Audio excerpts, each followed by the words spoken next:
Sir, Singrauli airport के मामले को विस्थापित वाले लोगों को लेके आपने कुछ दिन पहले ही कलेक्टर साहब के यहाँ एक ज्ञापन सौंपा था, उसका क्या हुआ सर?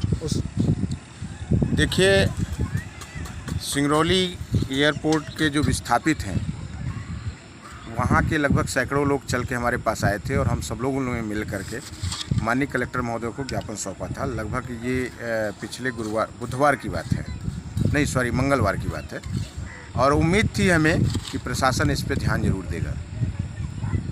बहुत ही दुखद बात यह है कि जैसा कि आपने देखा, कल जो है बीते कल को पूरे सिंगरौली ज़िले में कई मकान ढह गए बारिश की वजह से, कच्चे मकान। शहरी एरिया में 2 मौतें हो गई, ग्रामीण से भी 1 मौतों की खबर आई है। मैं उनको श्रद्धांजलि देता हूं सभी को। लेकिन उससे भी बड़ी दुखद बात यह है कि ऐसी ही कुछ स्थिति आप एयरपोर्ट के जो विस्थापित खजूरी ग्राम है वहाँ के लोगों की है। और यह भी प्रशासन की दी हुई समस्या है। इस भरे बरसात में प्रशासन ने वहाँ के लोगों के घरों पर बुलडोज़र चलवा दिया, जबकि उनको बाकायदे उनका विस्थापन किया जाना चाहिए था। अब विस्थापन करने के बाद ही उनका घर गिराया जाना चाहिए था, लेकिन वहाँ पे रह रहे लोगों के घरों पर बुलडोज़र चला दिया गया।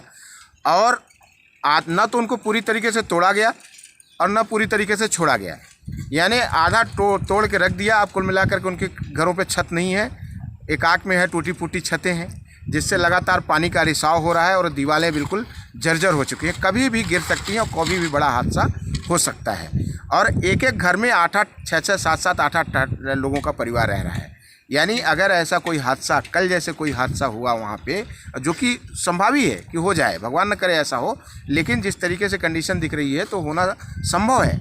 तो अगर ऐसी घटना घटती है तो वो बहुत बड़ा हादसा होगा। हो सकता है कि कई लोग उसमें दब के अपने प्राण का अंत कर दें। लेकिन ये सिंगरौली की मूक बधिर प्रशासन, अभी तक इनकी नींद नहीं टूट रही है। पता नहीं क्यों कान में तेल डाले हुए ये लोग बैठे हुए हैं।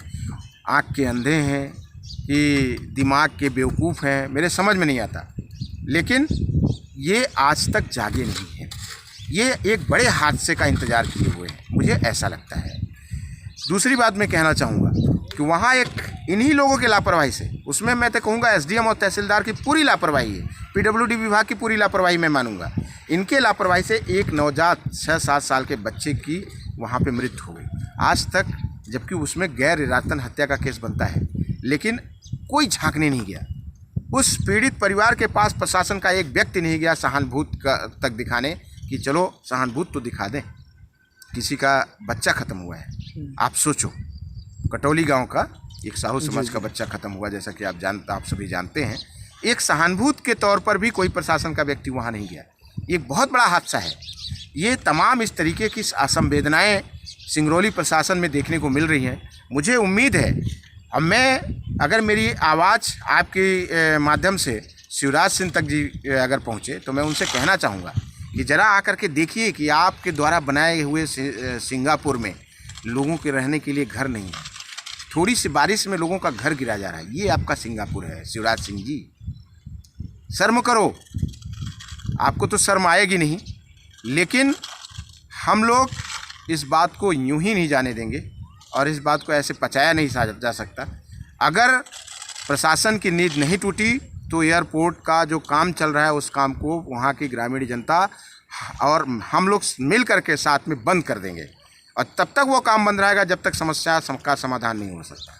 जय हिंद, नमस्कार।